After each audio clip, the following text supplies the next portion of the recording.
We begin this hour zeroing in on two mass shootings that have rocked U.S. communities. The massacre at a Colorado movie theater, and just days later, a gunman opens fire at a Sikh temple in Wisconsin. Both cases tragic, unsuspected, and unthinkable. But for the most part, they're seen as isolated incidents. In both cases, the suspects are young white males, not the typical face of terror, but someone may have seen this coming.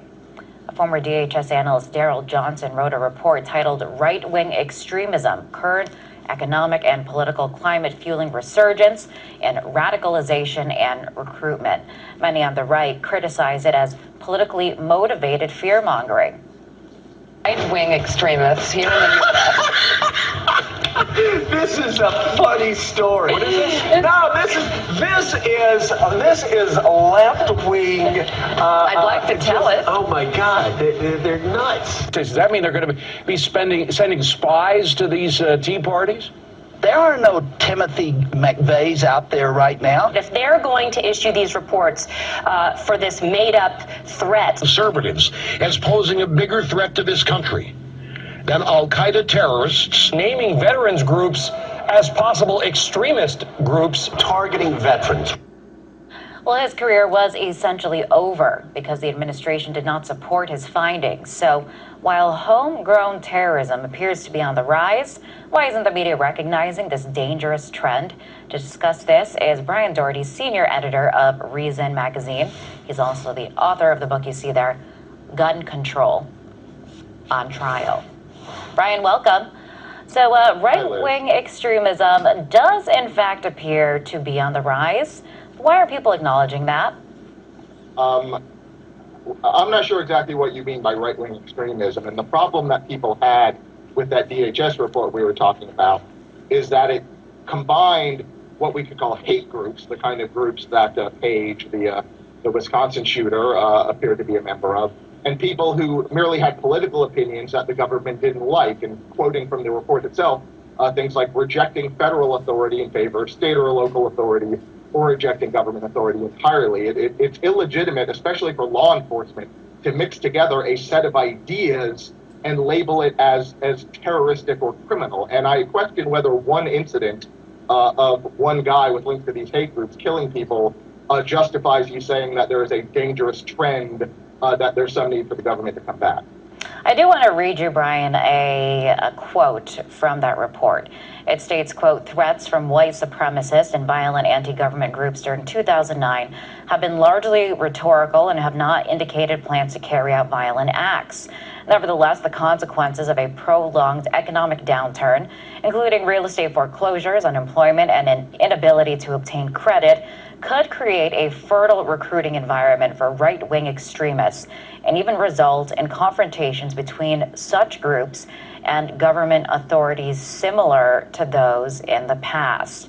What do you make of that, Brian? I think the first part is the most important part, that there is not actually a lot of evidence, and there's certainly no actual cases, except for this one that just happened, of people connected to what they're calling right-wing extremism.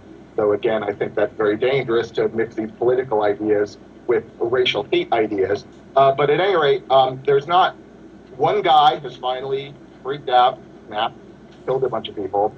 I don't actually see how that justifies a policy solution. And this is the same thing that I was talking about on RT after the Aurora shooting. I think people, in their attempt to make sense of the senseless, try to reach for these national solutions to things that are bizarre, individual outlier problems. Hello everyone, welcome to GGN. Today is Friday, August 10th, 2012, and I'm Darko. My website is ggnonline.com and ddarko2012, and my backup channel is ddarko2013. And if you'd like to help me out, you can donate to GGN right there on the website. Okay, just one quick thing I noticed about this video, this RT video. I have noticed some have been saying, oh, RT, they're propaganda. Well, they're all propaganda, right? I'm just trying to cut through some of the bullshit of this propaganda. But like someone said, RT is really sucking right now. Well, they're right. I've noticed a big drastic change in RT.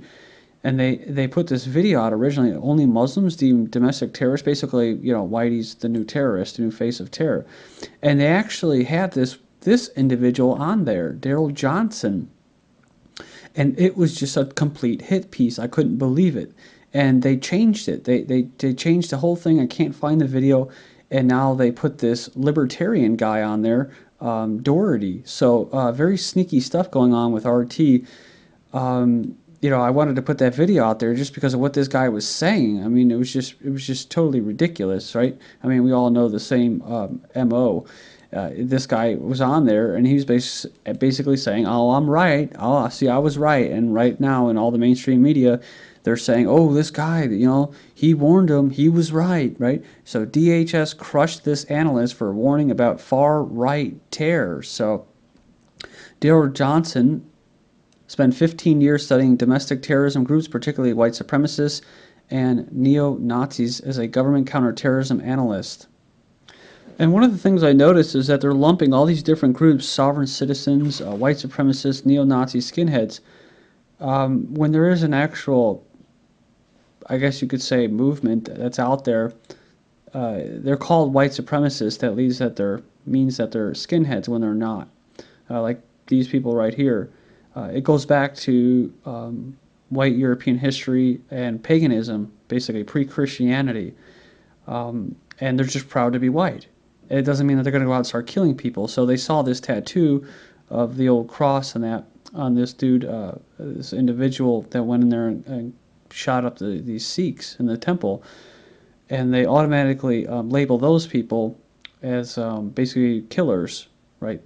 So, and then also they lump all these conservatives who want small government to have real basically grievances to be aired with the federal government, and because the United States has become so pushed to the left. I mean, yes, I know about the whole left-right paradigm, and I know that there is somewhat of a competition that goes in the markets, but that goes back to communism and the trading blocks to give the illusion of free trade and competition and stuff like that. But it's pushed to the far left. You have Zionists pushing these types of far left things, such as open homosexuality and Christians funding through tax dollars abortions and stuff like that.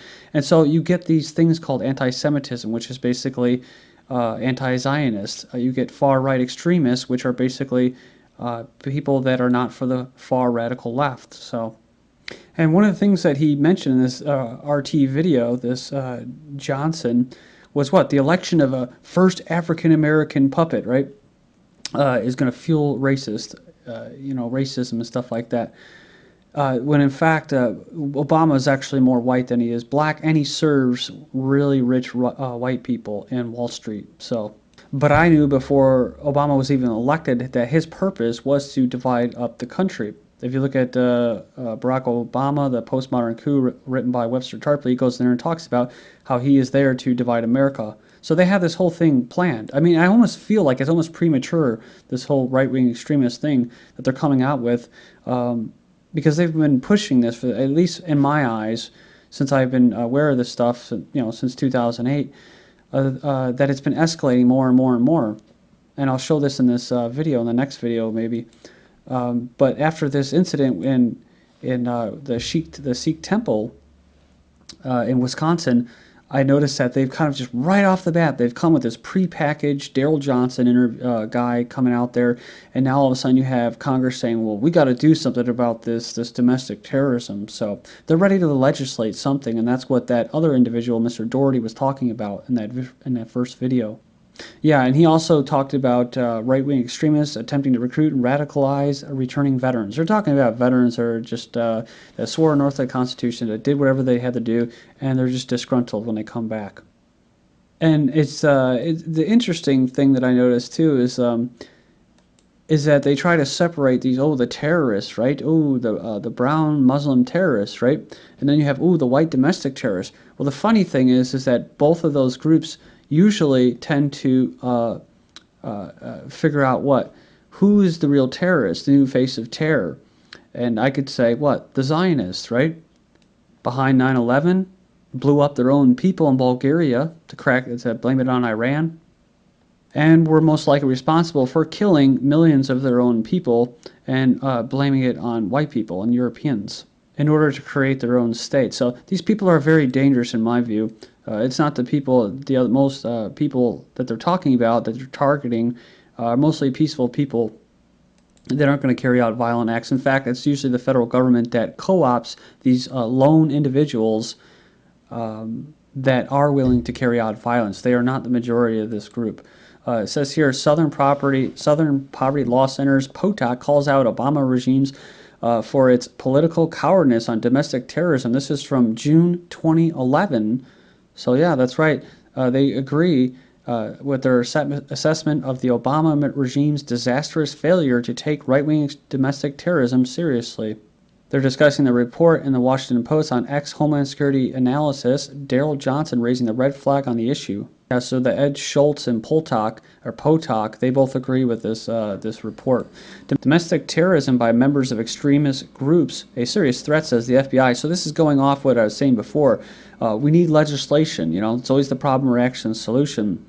So they've been convinced for a while that terrorism from extremist domestic organizations is just as dangerous as terrorism from foreign organizations, but efforts by authorities to be able to detect and preempt violent extremists have faced serious legal and political hurdles, including that pesky thing called free speech, guarantees and pushback from political lobbies suspicious of government motives. Documents collected by the National Security Archive say in this FBI report from 2004 that right-wing terrorists pose a significant threat due to their propensity for violence. Many of these groups sprang after 9/11 when they imposed the Patriot Act, which was sitting there waiting for problem, reaction, solution to come out and strip Americans' rights. So what is the real terrorist threat in America? Well, I'll tell you, right-wing extremist terrorism as deadly a threat as Al-Qaeda, which is made up by what? Israel and the United States and the intelligence community. So they have their own private terrorist organization, and then they blame it on Muslims who they recruit, who are just, I don't know, dumb or something like that, because they don't realize that they're actually working for the same group that they're actually trying to fight. But this is from the New Yorker, this article, and this one was from CNN. The word terrorism in the United States usually brings to mind plots linked in some way to Al-Qaeda, while the danger posed to the public by white supremacists, anti-abortion extremists, and other right-wing militants is often overlooked. So they go in there and start talking about how this guy was a supposed Nazi. And they said a particular concern for law enforcement is the sovereign citizens movement, whose adherents reject all U.S. laws as well as taxation and American currency. They said the lone offender sovereign citizen extremists have killed 6 law enforcement officers since 2000. That's when they encroach on their property, right? That's when they go in their car and they try to steal from them or detain them, i.e. kidnap them for not handing over their property. And that's usually what happens there. Because the cops, when they start being challenged with legal terms, they themselves don't know. I've encountered this too. They don't actually know what the laws are. They just say, well, I'm in charge and you're going to listen to my authority. I mean, that's seriously how they roll. And the other funny thing is that they call them sovereign citizens, which these individuals hate to be called that because they are not fucking citizens. So why would you call them a sovereign citizen? Just goes to show there's not really too much thought that goes into the issues, right? The depth of these issues. They just kind of slap it out there and put a nice little ribbon and package it together and give it to the American sheeple to gobble up and be, ooh, I'm so scared. Oh, the brown people are going to get me. The white people are going to come get me. Oh my God, the Chinese are coming. Now this is the swine flu, right? Federal investigators treating Sikh temple shooting as domestic terrorism, based on his background and the tattoos on his body. It's too bad too that there was 3 other individuals that were probably involved, according to witnesses, that were killing people, and they'll never be found. Do you think they're going to have tattoos on them? Oh no, they won't. In fact, they probably have dog tags or no names. See, those are the other types of sovereign citizens, those that are in black ops that don't actually have names. See, they're allowed to do that because they're working for the state. So the feds are treating this temple shooting as domestic terrorism. The question is have we turned a blind eye to domestic terrorism? This is from Time, all the same news cycle. In the United States, some types of hate are more tolerated than others. A good example is the Chick-fil-A. These people that want to promote gay rights and all that stuff, that's good and great.